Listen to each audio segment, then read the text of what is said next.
O Salmo 139, que fala sobre o Deus onisciente e o Deus onipotente, lá no versículo 4, ele diz assim: ainda a palavra não me chegou à língua, e tu, Senhor, já a conheces toda. Ora, se Deus já conhece toda a palavra antes que eu fale, para que eu preciso orar? Você já pensou nisso? Qual o sentido da oração? Se antes de eu falar ele já conhece, para que eu vou orar? Já pensou sobre isso? Vamos pensar junto? Fica aí comigo.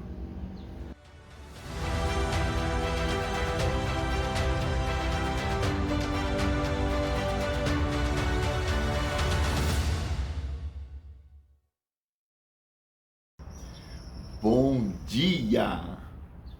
Tudo bem aí com você? Por aqui tudo ótimo.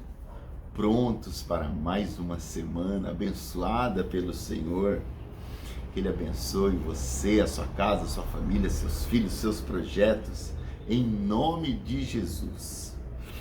Quero pedir para você se inscrever no nosso canal, ativar o sininho para receber as notificações, deixar o seu like ou dislike e compartilhar esse vídeo para que ele possa alcançar o maior número de pessoas, abençoar pessoas e a gente crescer com o nosso canal, com o nosso propósito que o Senhor colocou no nosso coração. Vamos pensar hoje sobre oração. O Salmo 139, Davi diz: antes da palavra me chegar à língua, o Senhor já conhece toda. E por que eu preciso orar então? Se antes de eu falar ele já sabe o que eu vou falar, já sabe o que eu vou pedir. E aí a gente vai correr um pouquinho pela Bíblia hoje, falando de versículos sobre oração. Mas sobre essa tônica. Por que orar? Para que orar? Que sentido tem isso? De eu falar com Deus algo que Deus já sabe o que eu vou falar. Parece sem sentido, né? Mas eu quero pensar com vocês em alguns versículos, e o primeiro deles está lá em Lucas, capítulo 5, verso 16. Lucas, capítulo 5, verso 16, falando sobre Jesus. É um versículo curto, mas que nos dá uma boa direção. Diz assim, falando sobre Jesus: ele, Jesus, porém, se retirava para lugares solitários e orava. Um pouquinho mais para frente, em Lucas 6, verso 12, diz assim: naqueles dias retirou-se Jesus para o monte a fim de orar. Passou a noite orando a Deus. Uau! Passou a noite orando a Deus. Um outro versículo que a gente encontra está lá no Evangelho de Mateus, capítulo 14, verso 23. Quando a Bíblia diz assim: e despedidas as multidões, subiu ao monte, a fim de orar sozinho.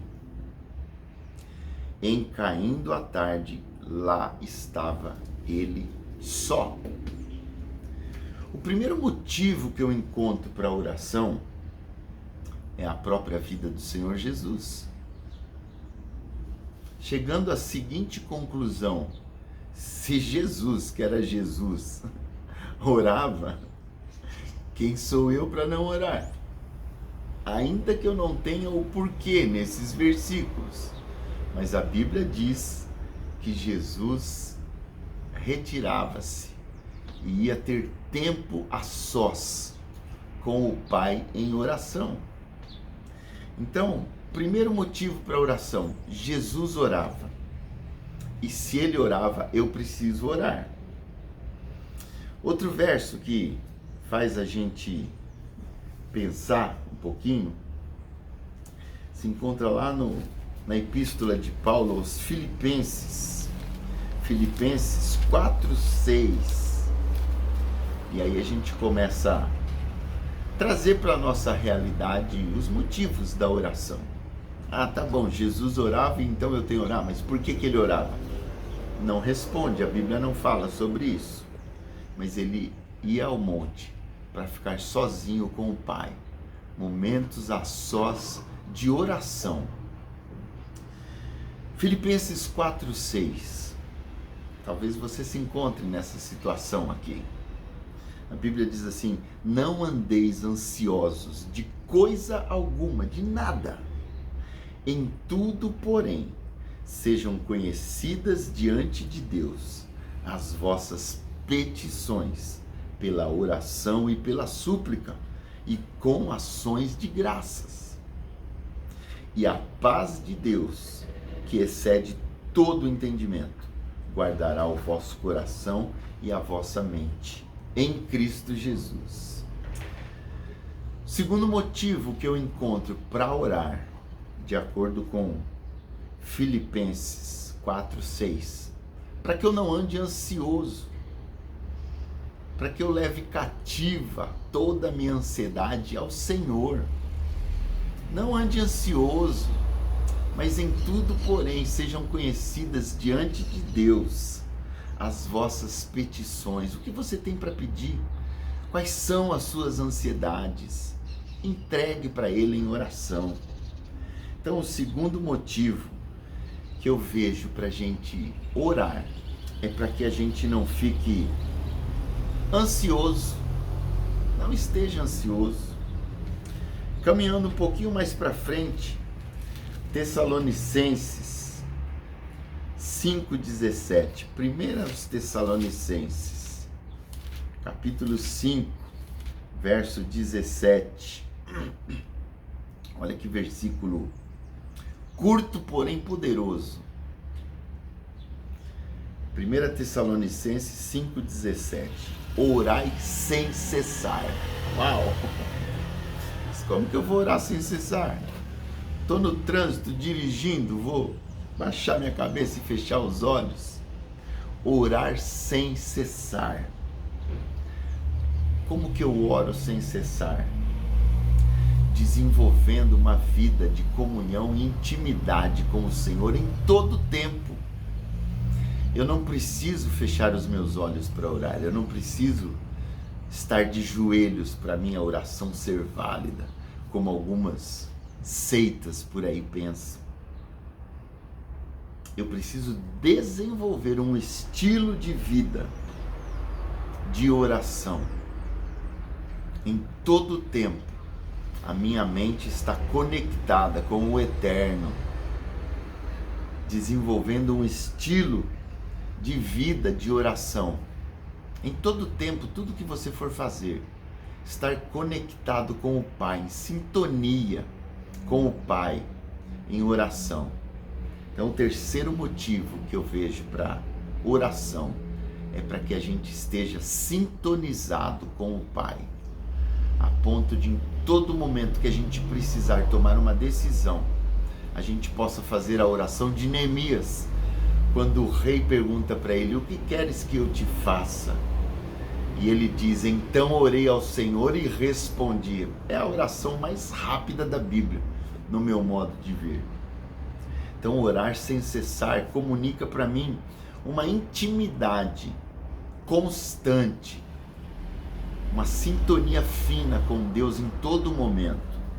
E é interessante a gente notar algumas atitudes e comportamentos, né? A gente que trabalha com aconselhamento, com atendimentos, às vezes a gente está conversando com uma pessoa, ela está apresentando um problema, uma ansiedade, uma questão que precisa de resposta, e ela fala assim: eu já tentei de tudo que estava ao meu alcance, já fiz isso, já fiz aquilo, já falei com fulano de tal, agora só resta orar. Oi? Como assim? Não orou ainda, cabeção? Agora só resta orar? Tudo tem que começar na oração. Tudo começa na oração. Jamais diga agora só resta orar. Não. Primeiro você tem que orar para Deus dar a direção. Depois você vai agir na direção que Ele falou para você caminhar. O quarto motivo que eu vejo para a oração, a gente encontra lá no livro de 2 Crônicas. Segundo livro de Crônicas, no capítulo 20. Quando o rei Josafá se vê cercado pelo exército inimigo, ele nos dá uma direção muito boa. Aqui em 2 Crônicas 20, 12. 2 Crônicas, capítulo 20, verso 12. Ele se coloca diante de Deus e diz assim: Ah, nosso Deus, acaso não executarás tu o teu julgamento contra eles, contra o inimigo? Porque em nós não há força para resistirmos a essa grande multidão que vem contra nós. É impossível da gente vencer esse exército numeroso que vem contra nós. E não sabemos nós o que fazer. Porém, os nossos olhos estão postos em ti. Eu entendo aqui que o quarto motivo para a gente orar é para buscar em Deus orientação para as nossas decisões do dia a dia. Josafá fala: olha, eu não sei o que fazer, Deus. Ele está orando, porque é muito grande essa multidão que vem contra nós, mas os nossos olhos estão postos em ti. Isso comunica que Josafá está de prontidão, olhando para o Senhor, só esperando a direção que vai vir do céu, para ele tomar naquela decisão que ele precisava. E se você ler essa história toda, a orientação veio, e foi absurdamente sobrenatural, mas foi a partir de uma oração, quando Josafá se coloca diante de Deus, como alguém que não sabe o que fazer, e depende da orientação do Senhor. Isso a gente só tem através da oração. E tantos outros motivos, que se a gente fosse falar, eu ficaria aqui a manhã toda discorrendo com você sobre motivos pelos quais nós devemos orar, né? Então a gente já viu que o primeiro motivo, Jesus orava, ele é o nosso modelo.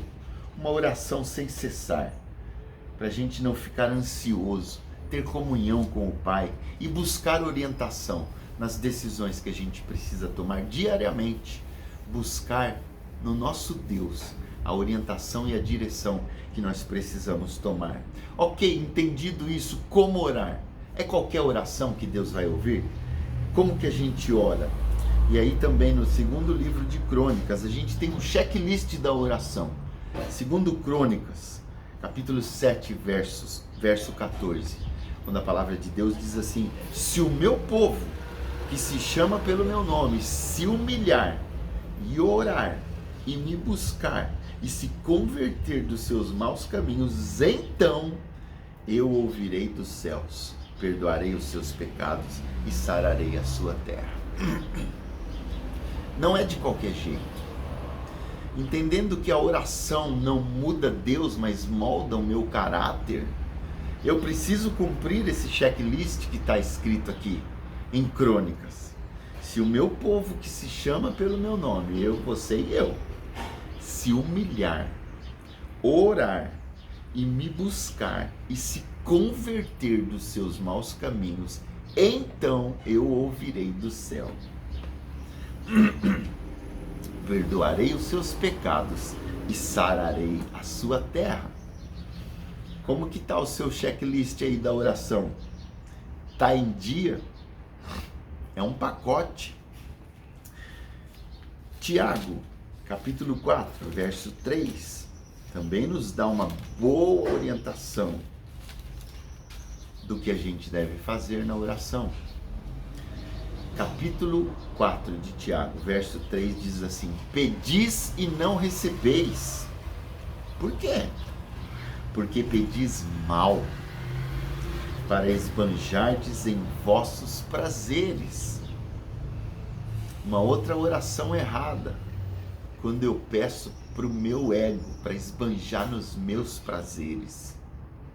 É uma oração que Deus não atende. E por fim, Mateus 6, de 5 a 8. O que diz a palavra do Senhor em Mateus 6, de 5 a 8. Vamos ver? Também uma forma da gente não orar e uma forma da gente orar. Diz assim a palavra do Senhor lá em Mateus 6, verso 5. E quando orardes, não sereis como os hipócritas, porque gostam de orar em pé, nas sinagogas e nos cantos das praças, para serem vistos dos homens. Em verdade, vos digo que eles já receberam a recompensa. Ora, qual recompensa? Serem vistos dos homens. Aquelas orações inflamadas, aquela gritaria, como se Jesus fosse surdo. Não precisa disso. Esse tipo de oração é para ser visto dos homens. E a sua recompensa já chegou. É ser notado que você queria? Parabéns, já conseguiu. Agora olha o jeito certo. Verso 6. Tu, porém, quando orares, entra no teu quarto e fechada a porta, orarás a teu pai, que está em secreto, e teu pai, que vê em secreto, te recompensará. E orando, não useis de vãs repetições, como os gentios, porque pressupõem que pelo seu muito falar serão ouvidos. Não serão. Você não precisa ficar repetindo a mesma coisa, como se Deus tivesse memória curta. Você falou uma vez, ele já ouviu. Verso 8. Não vos assemelheis, pois, a eles, porque Deus, o vosso Pai, sabe de que tendes necessidade, antes que lhe o peçais. Então aquela oração desesperada, Deus não atende a uma oração de desespero. Ele atende uma oração feita com fé. E muitas vezes essa oração com fé é no silêncio do seu quarto, fechada a porta, entre você e Deus. Muitas vezes sem palavra alguma, só se prostrar na frente dele e derramar o seu coração. É essa oração que o Senhor vai atender. Então, por que orar? Para que orar? Para sobreviver espiritualmente. A oração é o combustível da fé, da comunhão com Deus, da intimidade. Não existe a menor condição de eu começar o meu dia sem oração. Que loucura isso! Converse com o papai. Tenha momentos de intimidade com ele, busque a face dele em oração, lembrando que oração é uma via de mão dupla, não é só daqui para lá, onde eu apresento para ele uma lista com pedidos, não, eu derramo meu coração, eu me apresento em oração, mas na oração é preciso ter um momento onde eu quedo, onde eu silencio e abro meu coração e os meus ouvidos espirituais para ouvir as orientações do Pai. É um diálogo, não um monólogo.